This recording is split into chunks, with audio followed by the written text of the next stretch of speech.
The Vectrex is a vector display-based home video game console developed by Smith Engineering. It was first released in North America in November of 1982 and then Europe and Japan in 1983. It sold for $199 or about $600 today adjusted for inflation. The Vectrex is unique in that it's the only vector display console ever released for the home market. Vector-based games don't use sprites or pre-designed images like traditional game consoles. Vector-based games use the system's processor to generate lines on the screen. There were many arcade games at the time using this technology, such as Asteroid, Star Trek, Battlezone, and Red Baron.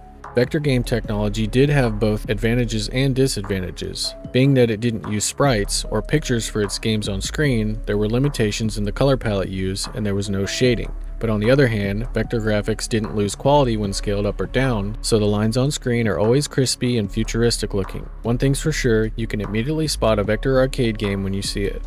The Vectrex, unlike other video game systems at the time, didn't need to be hooked up to a television set. It had an integrated monochrome CRT monitor, and a detachable wired controller can be folded into the lower base of the console. Games came with translucent color overlays to place on the screen, and you could purchase accessories like a pair of 3D goggles known as the 3D Imager and a light pen for drawing directly on the screen itself. Initially it did pretty well when it was released, and the board game company Milton Bradley actually bought the company soon after. But unfortunately, due to the video game crash of 1983, sales of the Vectrex plummeted.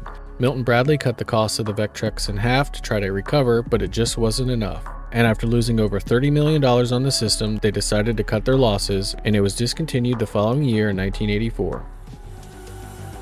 This video was a segment from my Iceberg documentary on every single video game console ever made, so if you're into that sort of thing, you should definitely go check it out. You can follow me on all social media at IcebergDocs. Like, subscribe, click the links in the description. Thanks for watching, and I'll see you in the next one.